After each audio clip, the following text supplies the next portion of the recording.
بسم اللہ الرحمن الرحیم۔ السلام علیکم۔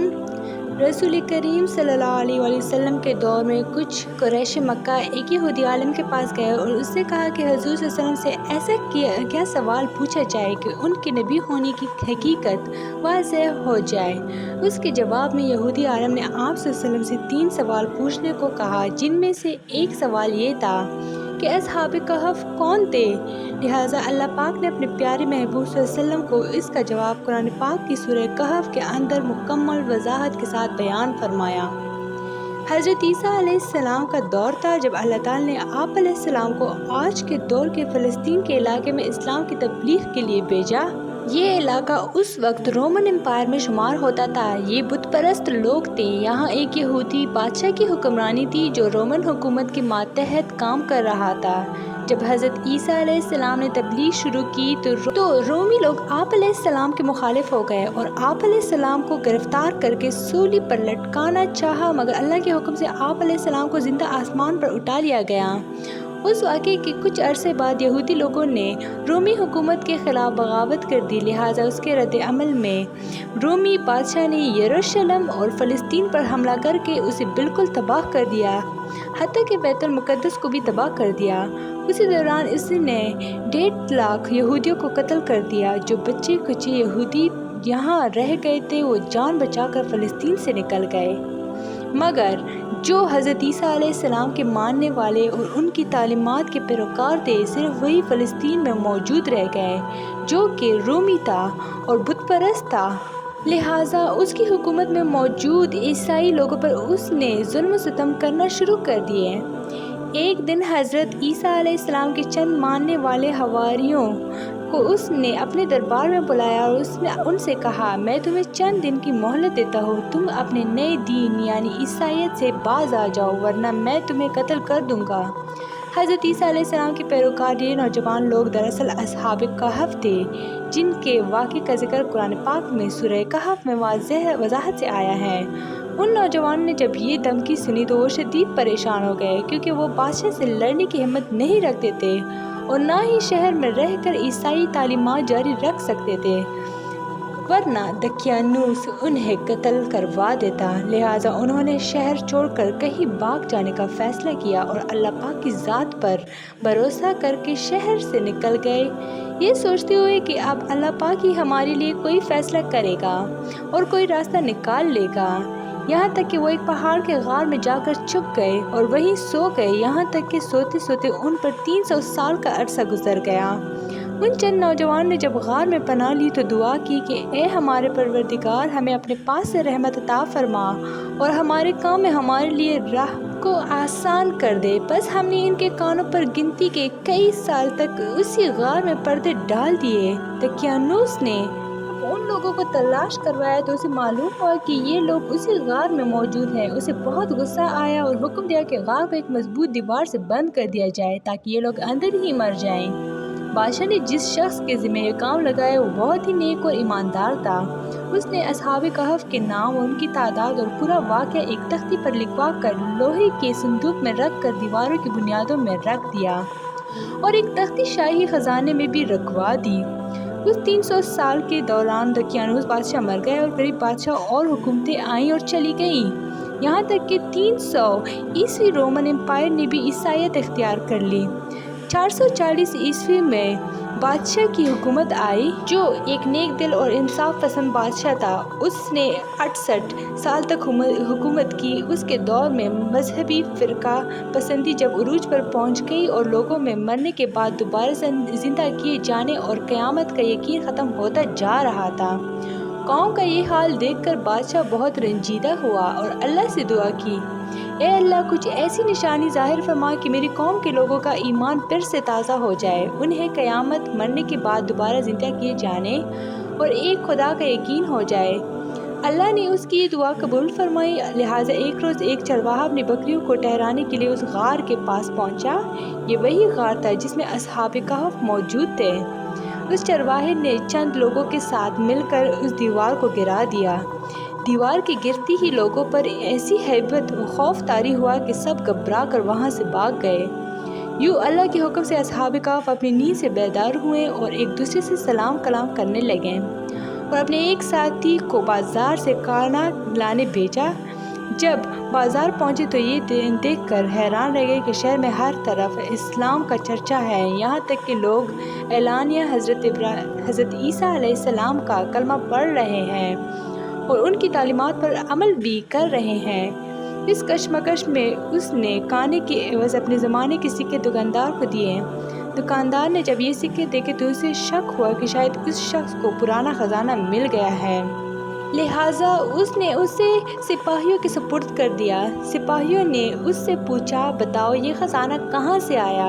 اس نے کہا، ہمارے پاس کوئی خزانہ نہیں، یہ ہمارا ہی پیسہ ہے۔ سپاہیوں نے کہا، ہم کیسے مان لیں کیونکہ یہ سکے 300 سال پرانے ہیں۔ اس نے کہا، پہلے مجھے بتاؤ کہ دقیانوس بادشاہ کا کیا حال ہے؟ سپاہیوں نے جواب دیا، آج اس نام کا کوئی بادشاہ نہیں ہے، مگر سینکڑوں سال پہلے اس نام کا ایک بے ایمان بادشاہ گزرا ہے، وہ بت پرست تھا۔ یہ سن کر وہ حیران اور پریشان ہوئے اور بتایا کہ ہم کل تو اس کے شہر سے اپنا ایمان اور جان بچا کر بھاگے تھے، اور میں اور میرے ساتھی قریب کے ایک غار میں چھپ گئے تھے، جبکہ میرے باقی ساتھی اب بھی غار میں موجود ہیں۔ تم میرے ساتھ چل کر خود ہی دیکھ لو۔ جب سپاہی اور بہت سے لوگ اس غار کے پاس پہنچے تو اصحاب کہف اس کے انتظار میں تھے۔ جب غار پر بہت سے آدمی پہنچے اور شور و غل سنائی دینے لگا تو اصحاب کہف سمجھے کہ دقیانوس کی فوج ہمارا تعاقب کر کے غار تک آ پہنچی ہے، لہٰذا وہ اللہ کے ذکر اور حمد و ثنا میں مشغول ہو گئے۔ سپاہیوں نے غار پر پہنچ کر تانبے کا وہ صندوق برآمد کر لیا اور اس کے اندر سے تختی کو نکال کر پڑھا تو وہاں اصحاب کہف کے نام اور یہ لکھا تھا کہ یہ مومنوں کی جماعت ہے جو اپنی دین کی حفاظت کے لیے دقیانوس بادشاہ کے خوف سے اس غار میں پناہ گزین ہوئی ہے۔ دقیانوس نے اس غار کے منہ کو بند کروا دیا ہے۔ سپاہی یہ دیکھ کر حیران اور پریشان رہ گئے۔ جب کچھ سمجھ نہ آیا تو اپنے بادشاہ کو اطلاع دی۔ بادشاہ نے یہ خبر سنی تو فوراً اپنے امراء اور علماء کے ہمراہ پہنچ گئے۔ اصحاب کہف نے غار سے نکل کر تمام واقعہ بادشاہ سے بیان کیا۔ اس نے سجدہ گزار ہو کر اللہ کا شکر ادا کیا کہ اے اللہ، میری دعا قبول ہوئی اور اللہ نے ایسی نشانی ظاہر فرمائی کہ انسان موت کے بعد زندہ ہونے کا یقین ضرور کرے گا۔ اس کے بعد اصحاب کہف نے بادشاہ کو دعا دی اور سلام کرنے کے بعد دوبارہ اسی غار میں واپس چلے گئے اور دوبارہ واپس جا کر سو گئے، اور اسی حالت میں اللہ تعالیٰ نے انہیں موت دے دی۔ بادشاہ نے اسی غار میں ان کی قبریں بنوائی اور سالانہ ایک دن مقرر کر دیا جب لوگ اصحاب کہف کی قبروں کی زیارت کے لیے آیا کرتے تھے۔ اس سلسلے میں متعدد قول پائے جاتے ہیں۔ حضرت عبداللہ بن عباس کا قول ہے کہ کیونکہ ان اصحاب کے نام ایک تختی پر کندہ تھے اس لیے انہیں رقیم کہا جاتا ہے، اور انہی کا یہ قول بھی ہے کہ رقیم اس بستی کا نام ہے جس کے پہاڑوں کے ایک غار میں یہ چھپے تھے۔ آثار قدیمہ کی تحقیقات کے جو جدید انکشافات کیے ہیں ان میں سب سے نمایاں اسی شہر رقیم کی دریافت ہے، اور جس قدر تحقیق کی جا رہی ہے اس سے قرآن کی حرف بحرف تصدیق ملتی ہے۔ رسول اللہ صلی اللہ علیہ وسلم نے فرمایا، جو شخص جمعے کے دن سورہ کہف پڑھ لے وہ 8 روز تک ہر فتنے سے بچا رہے گا۔ رسول اللہ صلی اللہ علیہ وسلم نے فرمایا، جو شخص سورہ کہف کی پہلی اور آخری آیتیں پڑھ لے اس کے لیے اس کے قوم سے سر تک ایک نور ہو جاتا ہے، اور جو پوری سورہ پڑھ لے اس کے لیے زمین سے آسمان تک نور ہو جاتا ہے۔ شب جمعہ، جمعے کی رات اور جمعے کے دن دونوں میں سورہ کہف پڑھنے کے فضائل احادیث میں وارد ہوئے ہیں۔ بعض روایات میں صرف جمعے کی رات کا ذکر ہے اور بعض میں صرف جمعے کے دن کا ذکر ہے۔ جن روایات میں صرف رات کا ذکر ہے ان سے مراد رات اپنے دن سمیت ہے، اور جن روایات میں صرف دن کا ذکر ہے ان سے مراد دن اپنی گزشتہ رات سمیت ہے۔ حضرت ابو سعید خدری رضی اللہ تعالیٰ عنہ حضور اقدس صلی اللہ علیہ وآلہ وسلم کا فرمان نقل کرتے ہیں کہ جس شخص نے سورہ کہف جمعے کی رات میں پڑھی اس کے لیے اس کی جگہ سے مکہ تک ایک نور روشن ہوگا۔ رسول اللہ صلی اللہ علیہ وسلم نے فرمایا کہ جس نے جمعے کے دن سورہ کہف پڑھی اس کے لیے 2 جمعوں کے درمیان نور روشن ہو جاتا ہے، یعنی رسول اللہ صلی اللہ علیہ وسلم نے فرمایا کہ جس شخص نے سورہ کہف جمعے کے دن پڑھی اس کے لیے اس کی جگہ سے مکہ تک ایک نور روشن ہوگا۔ اللہ نے اپنی قدرت سے ساری کائنات کو پیدا کیا اور ان میں سے بعض کو بعض پر فوقیت دی، ہفتے کے 7 دن بنائے اور جمعۃ المبارک کے دن کو دیگر ایام پر فوقیت دی۔ جمعے کے فضائل و اہمیت میں یہ بات خاص طور پر قابل ذکر ہے کہ ہفتے کے تمام ایام میں صرف جمعے کے نام سے ہی قرآن کریم میں سورہ نازل ہوئی ہے۔ اسی طرح جمعۃ المبارک کے دن سورہ کہف پڑھنے کی بھی بڑی فضیلت ہے، بلکہ مختلف احادیث میں اللہ کے رسول اللہ صلی اللہ علیہ وآلہ وسلم نے جمعے کے دن اسے پڑھنے کی ترغیب دلائی ہے۔ اس حوالے سے ابن عمر رضی اللہ تعالیٰ عنہ سے روایت ہے کہ آپ صلی اللہ علیہ وسلم نے فرمایا، جس نے جمعے کے دن سورہ کہف پڑھی اس کے قدموں کے نیچے سے لے کر آسمان تک نور پیدا ہوتا ہے جو قیامت کے دن اس کے لیے روشن ہوگا، اور ان دو جمعوں کے درمیان والے گناہ معاف کر دیے جاتے ہیں۔ ایک اور جگہ حضرت ابو سعید خدری سے مروی ہے کہ نبی کریم صلی اللہ علیہ وآلہ وسلم نے ارشاد فرمایا، جس نے جمعے کے دن سورہ کہف پڑھی تو اس جمعے سے دوسرے جمعے تک اس کے لیے نور کو روشن کر دیا جاتا ہے۔ ان حدیثوں سے معلوم ہوتا ہے کہ سورہ کہف کے جمعے کے دن کے ساتھ کوئی خاص مناسبت ہے، جس کی وجہ سے اس دن میں اس کی تلاوت کی ترغیب دی گئی ہے۔ اس سورت کو جمعے کے دن غروب آفتاب سے پہلے کسی بھی وقت پڑھا جا سکتا ہے، یعنی اسے فوراً فجر کی نماز کے بعد یا جمعے کی نماز سے پہلے پڑھنا ضروری نہیں، کیونکہ احادیث میں فی الیوم الجمعہ کا لفظ آیا ہے اور جمعہ کا دن غروب آفتاب تک رہتا ہے۔ یہ سورت قرآن کریم کی عظیم سورہ ہے جو 4 قصوں پر مشتمل ہے، جن میں مسلمانوں کے لیے عبرت و نصیحت ہیں۔ غار والوں کا قصہ، 2 باغ والے کا قصہ، موسیٰ اور خضر علیہ السلام کا قصہ، ذوالقرنین کا قصہ۔ اللہ تعالیٰ نے اس سورت میں قصے کی شکل میں 4 قسم کے فتنوں کو بیان کیا ہے اور ان سے حفاظت اور بچاؤ کا طریقہ بھی بتایا ہے۔ نمبر 1، غار والوں کے قصے میں دین میں فتنہ کی طرف نشاندہی کی گئی ہے اور اس سے یہ سبق ملتا ہے کہ دین میں فتنے سے حفاظت کا طریقہ اللہ کی رسی کو مضبوطی سے تامے رہنا اور نیک لوگوں کی صحبت اور رفاقت اختیار کرنا ہے۔ نمبر 2 باغ والے قصے میں مال کے فتنے کی طرف نشاندہی کی گئی ہے کہ اس سے حفاظت کا طریقہ یہ ہے کہ انسان اس دنیا کی حقیقت کو جانے پہچانے کہ یہ بہت ہی معمولی اور حقیر شے ہے، آخرت کے بالمقابل اس کی کوئی وقت نہیں۔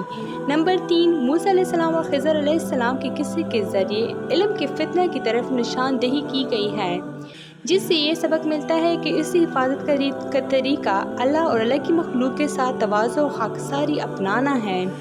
نمبر 4، ذوالقرنین کے قصے کے ذریعے سلطنت اور جاہ و منصب کا فتنے کی طرف نشاندہی کی گئی ہے اور اس سے حفاظت کا طریقہ یہ ہے کہ اللہ انسان کی خاطر اخلاص کو اپنائے اور یہ یقین رکھے کہ ایک دن یہ سب ختم ہو جائے گا۔